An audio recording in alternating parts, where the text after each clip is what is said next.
একটু টেকনিকের বিষয়ে যদি আসি, এশিয়ান ইউনিভার্সিটি ফর উইমেনে আমরা যাদের সঙ্গে কথা বলেছি, যে সকল অদ্বিতীয়দের সঙ্গে কথা বলেছি, তারা সবাই না এক বাক্যে বলেছেন যে এই যে নিজের মধ্যে একটা আত্মবিশ্বাস, পরিবর্তন আসা এবং আমি পারবো, আমি হারবো না, আমার স্বপ্ন পূরণ হবে, এই সমস্ত বিশ্বাস এশিয়ান ইউনিভার্সিটি পড়াশোনা, club activities, practices, assignments, exam সবকিছুর মধ্য দিয়ে একজন শিক্ষার্থীর মধ্যে গড়ে তোলে।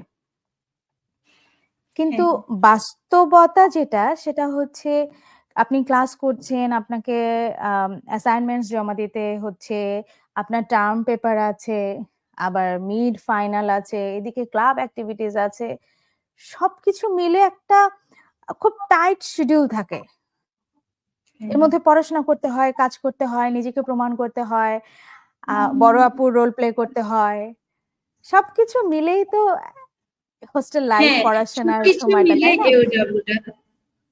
হ্যাঁ, তো এই যে সবকিছুর মধ্যে পড়াশোনাটাকে কিভাবে সামলে নেওয়া যায়, আর অ্যাক্টিভিটিস গুলোকে কিভাবে সামলে নেওয়া যায়, টাইম ম্যানেজমেন্টটা কিভাবে করা উচিত, বড় হিসেবে, স্নাতক শেষ পর্যায়ের শিক্ষার্থী হিসেবে ছোটদের জন্য আপনার পরামর্শ কি হবে?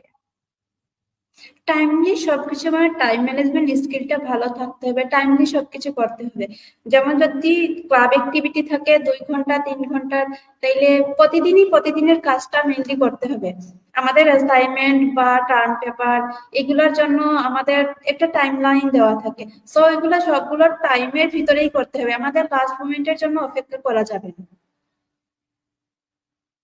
তার মানে যার জন্য যে যতটুকু সময় বরাদ্দ আছে, সেই বরাদ্দকৃত সময়ের মধ্যেই কাজটা শেষ করে ফেলতে হবে, তবেই এই সব ধরনের কাজের সঙ্গে পড়াশোনাটাকে সমন্বয় রেখে সামনের দিকে এগিয়ে যাওয়া যাবে, তাই তো? আর এওডব্লিউ আমাদেরকে অনেক ধন্যবাদ আপনাকে। আর এওডব্লিউ আমাদেরকে অনেক সুযোগ দিচ্ছে, যেটা আমাদের কাজে লাগানো উচিত। যেমন আমরা অন্য কোথাও আমরা যে ওয়ার্ক স্টাডি ওগুলা পাচ্ছি না, কিন্তু আমরা এখানে ওয়ার্ক স্টাডি পাচ্ছি।